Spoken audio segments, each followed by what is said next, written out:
वैज्ञानिकों ने जमीन के नीचे पाताल खोज लिया है, क्योंकि उन्हें धरती के केंद्र यानी कि कोर में एक नई छिपी हुई दुनिया मिली है। आधी सदी से भी ज्यादा समय से ये दावा किया जा रहा था कि धरती का इन कोर ठोस है, लेकिन अब एक नए रिसर्च में पता चला है कि धरती का इनर कोर पिलपिला है। आइए जानते हैं कि इस नई रिसर्च में वैज्ञानिकों को क्या मिला है। 50 साल से ज्यादा समय से लोगों को यही बताया जा रहा है कि धरती का इनर कोर यानी कि केंद्र लोहे के अयस्कों का एक ठोस गोला है, जिसके 12 तरल आउटर कोर हैं। लेकिन हाल ही में journal physics of the earth and planetary interiors में प्रकाशित एक रिपोर्ट के अनुसार इनर कोर पूरी तरह से ठोस नहीं है। ये ठोस गोलाई कई जगहों पर थोड़ा नरम से लेकर तरल धातु की तरह है, यानी कि पिलपिला है। इंग्लैंड स्थित यूनिवर्सिटी ऑफ ब्रिस्टल की सिस्मोलॉजिस्ट यानी कि भूकंप विज्ञानी जेसिका इरविंग ने कहा है कि हम जितना ज्यादा धरती के इनर कोर का अध्ययन कर रहे हैं, उतने ही नए खुलासे हो रहे हैं। धरती का इनर कोर किसी बोरिंग ठोस लोहे का गोला नहीं है। हालांकि जेसिका इस स्टडी में शामिल नहीं है, लेकिन उन्होंने इस स्टडी को पढ़ा है।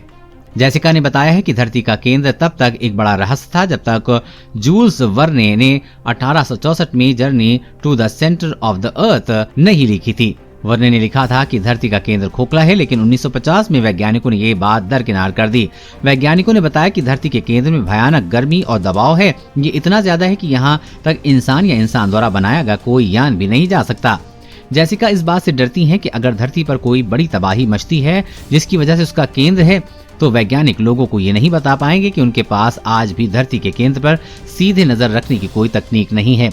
ज्यादातर भूगर्भ विज्ञानी और भूकंप विज्ञानी धरती में उठने वाली भूकंपीय तरंगों की स्टडी करके धरती के अंदर का अंदाजा लगाते हैं। इन तरंगों के बहाव के आधार पर परत दर परत नक्शा बनाया जाता है, जैसे किसी इंसान का सिटी स्कैन किया जाता हो। इन तरंगों के बहने के दो तरीके होते हैं। पहला सीधी रेखा में बहने वाली कॉम्प्रेस तरंगे और दूसरी लहरदार हल्के स्तर की तरंगे। हर तरह की तरंग अपनी गति बढ़ा सकती है, घटा सकती है, उछल सकती है। ये तरंगे धरती को बनाने वाली परतों के बीच बहाव बनाए रखती हैं। कम या ज्यादा से अलग अलग तरह की भौगोलिक गतिविधियों पर निर्भर करती हैं। हवाई इंस्टीट्यूट ऑफ जियोफिजिक्स एंड प्लेनेटोलॉजी के भूभौतिक विज्ञानी रेड बटलर और उनकी टीम ने यह नया खुलासा किया है। रेड बटलर ने अपनी रिपोर्ट में लिखा है कि कैसे उन लोगों ने बड़ी भूकंपों से उठने वाले भूगर्भीय तरंगों की जांच की। उन्होंने धरती पर आए बड़े भूकंपों से निकलने वाली तरंगों को 5 अलग अलग स्थानों पर मापा है। उन्होंने देखा कि तरंगे धरती के कोर तक जाती हैं, फिर वहां से निकलकर पूरी दुनिया में फैल जाती हैं।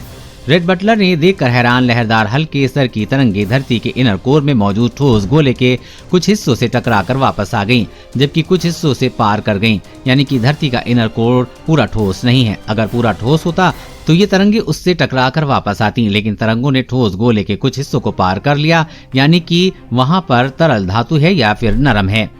रेड बटलर और उनके साथी ने इस चीज को कई बार चेक किया है, जांचा है। हर बार एक ही परिणाम सामने आया है। जब जाकर रेड ने बताया कि धरती का इनर कोर यानी कि केंद्र पूरी तरह से ठोस नहीं है, हमेशा रहता भी नहीं है। कहीं नरम है तो कहीं पर तरल धातु के रूप में मौजूद है। इसका मतलब ये है कि इनर कोर के अंदर ठोस धातु, तरल और नरम तीनों रूप में मौजूद हैं। ये एक अलग तरह की दुनिया है जिसके बारे में बरसों बाद पता चला है। इसमें भविष्य में धरती के चुंबकीय क्षेत्र के अध्ययन में काफी मदद मिलने वाली है। देश और दुनिया की हर अपडेट पाने के लिए चैनल को सब्सक्राइब करें।